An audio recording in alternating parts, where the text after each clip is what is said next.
FIR নিয়ে চাঞ্চল্যকর তথ্য নির্বাচন কমিশনের। রাজ্যের 2208টি বুথে নেই কোনো আনকালেক্টেড ফর্ম। রাজ্যের 2208 2208টি বুথে কোনো মৃত ভোটার নেই। বুথগুলিতে নেই কোনো স্থানান্তরিত ভোটার। তথ্য থেকে জেলা শাসকদের এবার নজর দেওয়ার নির্দেশ মুখ্য নির্বাচনী আধিকারিকের।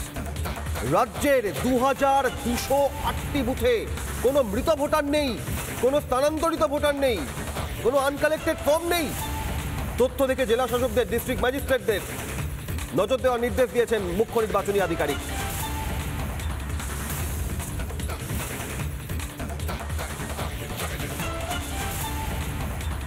তথ্য দেখে জেলা শাসকদের নজর দেওয়ার নির্দেশ দেওয়া হয়েছে। আর আপনাদের জানাই,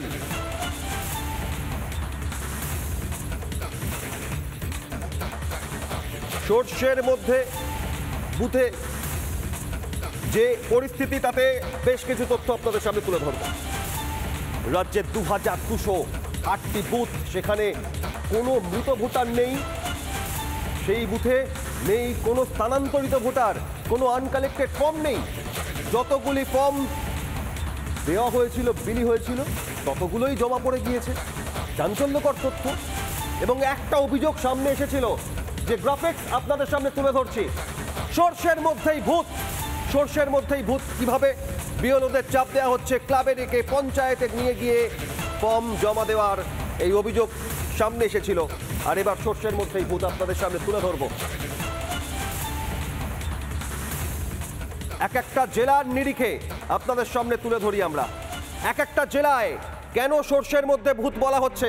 দেখুন, কালিম্পং নেই কোনো মৃত ভোটার। জলপাইগুড়ি, উত্তর দিনাজপুর, দক্ষিণ দিনাজপুর, কলকাতা 56টি বুথ, 11টি বুথ, 40টি বুথ, 216টি বুথ মালদহে, মুর্শিদাবাদে 226, পুরুলিয়ায় 228। প্রত্যেকটা বুথে কোনো মৃত ভোটার, কোনো স্থানান্তরিত ভোটার নেই, আনকালেক্টেড ফর্ম নেই। যে অভিযোগ সামনে আসছিল, বুথ লেভেল অফিসারদের পঞ্চায়েতে, ক্লাবের মধ্যে নিয়ে গিয়ে জোর করে হুমকি দিয়ে ফর্ম ফিল আপ করা হচ্ছে। পশ্চিম মেদিনীপুরে 15টি বুথ, পূর্ব বর্ধমানে 9, একই সঙ্গে কালিম্পংয়ে 1টি, দার্জিলিংয়ে 2টি, আলিপুরদুয়ারে 3টি, কোচবিহারে 2টি বুথে কোনো মৃত ভোটার নেই, কোনো স্থানান্তরিত ভোটার নেই। জলপাইগুড়িতে 56, উত্তর দিনাজপুরে 11, দক্ষিণ দিনাজপুরে 40, কলকাতায় 22, দক্ষিণ 24 পরগনায় 760টি বুথে কোনো মৃত ভোটার নেই। 760টি বুথে কোনো মৃত ভোটার নেই। আপনাদের সামনে তুলে ধরছি। বীরভূমে 86, উত্তর 24 পরগনায় 82, হুগলিতে 54টি বুথে কোনো মৃত ভোটার, কোনো স্থানান্তরিত ভোটার নেই। সর্ষের মধ্যেই ভূত। দার্জিলিং, জলপাইগুড়ি, উত্তর দিনাজপুর, গ্রাফিক্সে দেখাচ্ছি আপনাদের। এই বাংলার ম্যাপ আপনাদের সামনে তুলে ধরছি। সর্ষের মধ্যেই ভূত। দেখুন, দার্জিলিং উত্তরের একেবারে প্রান্তিক জেলা, কালিম্পং 1টি বুথে, দার্জিলিংয়ে 2টি, জলপাইগুড়িতে 56, উত্তর দিনাজপুরে 11টি, আলিপুরদুয়ারে 3টি, কোচবিহারে 3টি, দক্ষিণ দিনাজপুরে 40, মালদহে 216, মুর্শিদাবাদে 226, নদিয়ায় 130টি বুথে কোনো মৃত ভোটার নেই। হাওড়ায় 94, একই সঙ্গে আরও বেশ কিছু। উত্তর কলকাতায় কোনো মৃত ভোটার নেই একটি বুথে। পূর্ব বর্ধমানে 9, পশ্চিম বর্ধমানে 1, হুগলিতে 54, কোনো মৃত ভোটার নেই, কোনো স্থানান্তরিত ভোটার নেই একটা বুথে। 1000-এর বেশি ভোটার, তাদের মধ্যে মৃত্যু হয়নি কারোর। বীরভূমে 86, পশ্চিম মেদিনীপুরে 15, পূর্ব মেদিনীপুরে 90, বাঁকুড়ায় 101, পুরুলিয়ায় 228 বুথে কোনো মৃত ভোটার নেই। কোনো মৃত ভোটার নেই। সব থেকে বেশি বড় উদাহরণ দক্ষিণ 24 পরগনা। দেখাবো আপনাদের। দক্ষিণ 24 পরগনায় কোনো মৃত ভোটার নেই, শয়ে শয়ে বুথে। বছরের পর এফআইআর যখন হচ্ছে, তখন একটা বুথে 1000-এর বেশি ভোটার, তাদের মধ্যে কারোর কোনো মৃত্যু হয়নি, কেউ অন্য জায়গায় চলে যাননি, স্থানান্তরিত হননি। আনকালেক্টেড ফর্ম নেই কোনো। যতগুলি ফর্ম বিলি হয়েছে বাড়ি বাড়ি, ততগুলি ফর্ম জমা পড়ছে।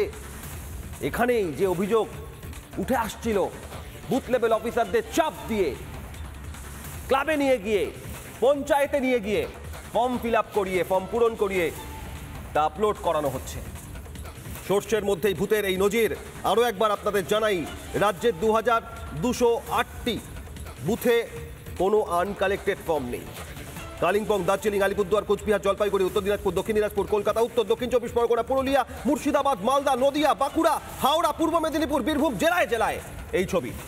আর এই নিয়ে এক্সক্লুসিভ রাজ্যের বিরোধী দলনেতা শুভেন্দু অধিকারী রিপাবলিক বাংলা কি জানিয়েছেন দেখুন। 26, 27, 28 এই 3 দিনে বহু বিএলওর কাছ থেকে ওটিপি কাড়িয়ে নেওয়া হয়েছিল। নেতৃত্ব দিয়েছেন মনোজ পন্ত, মুখ্য সচিব। তিনি জেলা শাসক এবং ডিও দের মাধ্যমে বিডিও রায় পেয়ে সানু বক্সির মতো বিডিও এরকম অসংখ্য আছে, সবাই নয় কিন্তু অনেকেই আছেন। তারা বিএলওদের কাছ থেকে ওটিপি নিয়ে নিয়েছিল, নিয়ে এই এন্ট্রিটা করেছে। স্টেটে এটা ইলেকশন কমিশন আমার মনে হয় বুঝতে পেরেছে। আমাদের দিক থেকে তো প্রতি মুহূর্তে সতর্কবার্তা যা যা করা, দিল্লিতেও ডেলিগেশন মিট করেছে, এখানে করেছে, মেলে আমরা পাঠিয়েছি, হোয়াটসঅ্যাপে কমপ্লেন করেছি, আমরা খুব সতর্ক ছিলাম। রাজ্যের হাজার হাজার বুথে নেই কোনো আনকালেক্টেড ফর্ম, 100%ই ফর্ম পূরণ করে জমা পড়ে গিয়েছে। মৃত ভোটার, স্থানান্তরিত ভোটার নেই 2208টি ভোটে। এই মুহূর্তে বিজেপি বিধায়ক শঙ্কর ঘোষ রয়েছেন ফোনে। আমি আপনার কাছে এটাই জানতে চাইবো যে এতগুলি বুথ, একটা দুটো নয়, 2208টা বুথ, সেখানে আনকালেক্টেড ফর্ম নেই কোনো, এর পেছনে কি রহস্য মনে হচ্ছে আপনার? এই পেছনে রহস্য একটাই, বিএলওদের অসম্ভব কাজের চাপ, যেটা তৃণমূল বলছে। ভাবুন তো, একটি বুথে এরকম 2208টি বুথে অমৃত কুম্ভের সন্ধান দিয়েছেন এখানকার বিএলওরা। এখন ভয়ে দিয়েছেন না ভক্তিতে দিয়েছেন, সেটা তো পরবর্তী প্রশ্ন।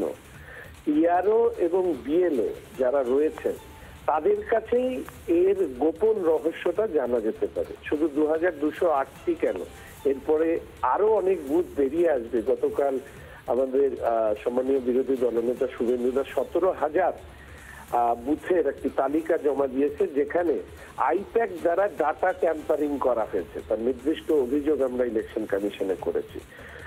আজকের দিনে দাঁড়িয়ে রাজ্যের মানুষের কাছে শুধু এইটুকু বলতে চাই, এই রাজ্যে তৃণমূল কংগ্রেসের সরকারের অস্তিত্ব পশ্চিমবঙ্গের অস্তিত্বকে মিটিয়ে দেবে। ফলে এসআইআর আতঙ্কে আতঙ্কিত তৃণমূল কংগ্রেস যেন তেন প্রকারে ডাটা ট্যাম্পার করে তারা ভোটে টিকে থাকতে চাইছে, নির্বাচনে জয়ী হতে চাইছে। 2026-এ এই সরকার, তৃণমূলের সরকারকে বিসর্জন দিয়ে এই ডাটা ট্যাম্পারিং এর উত্তর নিশ্চিতভাবে পশ্চিমবঙ্গবাসী দেবেন। ধন্যবাদ। শঙ্কর ঘোষ বিজেপি বিধায়ক ছিলেন। আপনাদের জানাই যে এই তথ্য রীতিমতো প্রশ্ন তুলছে, তাহলে কি সর্ষের মধ্যেই ভূত? কালিম্পংয়ে একটি বুথে, দার্জিলিংয়ে দুটি বুথে, আলিপুরদুয়ার, কোচবিহার, জলপাইগুড়ি, উত্তর থেকে দক্ষিণবঙ্গে এই পরিস্থিতি। বিজেপি নেতা সজল ঘোষ এই মুহূর্তে আমাদের সঙ্গে ফোনে রয়েছেন। আমি আপনাকে যেটাই জানতে চাইবো সজলদা, 2208টি বুথে কেউ মারা যাননি, কেউ স্থানান্তরিত হননি, 100% ফর্ম জমা পড়লো আনকালেক্টেড। কি বলবেন এই ঘটনা? আমি আপনাদেরকে অনুরোধ করি, এই আমি যতটা জেনেছি এই 2208টা বুথের একটা প্রায় 500 বা 700 বুথ হচ্ছে আমার ভাইপোর অঞ্চলে। আমি অনুরোধ করব আপনাদের কাছে, আপনারা একটা বুথের নাম অন্তত আপনি আমায় বলে দিন, আমি ওই বুথের ভোটার হবো যে কোনো ভাবেই হোক, তাহলেই আমি অমরত্ব লাভ করে যাব। এসআইআর যেভাবে চলছে, যদি এসআইআর সেভাবে চলতে থাকে তাহলে সেটা নির্বাচন কমিশনের মুখে কালো কালি এঁটে দেওয়া হবে। কারণ এই নির্বাচন কমিশন যদি ভোটার লিস্টটি সঠিকভাবে তৈরি করতে না পারে, এই নির্বাচন কমিশন আগামী দিন ভোট করবে কেমন করে? নিজেদের প্রোটেকশন যদি না দিতে পারে, পুলিশ যদি একটা ডিসি সেন্ট্রালের মতন একটা অত্যন্ত উচ্চপদস্থ বিরাট কিছু নয়, সেরকম একজন পদাধিকারীকে যদি সিইও কে গিয়ে বলতে হয় যে আমি সিইও বলছি, তবে যদি সাংবাদিকদের ঢুকতে দেয়, সেটা দুর্ভাগ্যের বিষয়। এই ইমিডিয়েট আমি যা বলবো যে এসআইআর নতুন করে ভাবা উচিত, নতুন করে চিন্তা ভাবনা করা উচিত। যদি এই ধরনের ঘটনা ঘটতে থাকে তাহলে এসআইআর এর কোনো মূল্য নেই, কোনো মূল্য নেই।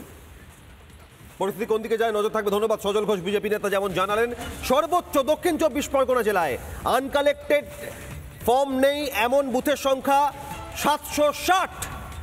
রাজ্যের বিরোধী দলনেতা শুভেন্দু অধিকারী রিপাবলিক বাংলাকে এক্সক্লুসিভ কি বলেছেন দেখুন আবার। 26, 27, 28 এই 3 দিনে বহু বিএলওর কাছ থেকে ওটিপি কাড়িয়ে নেওয়া হয়েছিল। নেতৃত্ব দিয়েছেন মনোজ পন্ত, মুখ্য সচিব।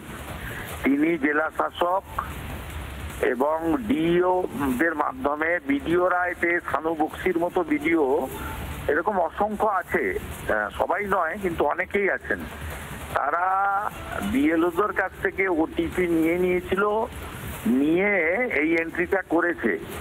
স্টেটে এটা ইলেকশন কমিশন আমার মনে হয় বুঝতে পেরেছে। আমাদের দিক থেকে তো প্রতি মুহূর্তে সতর্কবার্তা যা যা করা, দিল্লিতেও ডেলিগেশন মিট করেছে, এখানে করেছে, মেলে আমরা পাঠিয়েছি, হোয়াটসঅ্যাপে কমপ্লেন করেছি, আমরা খুব সতর্ক ছিলাম।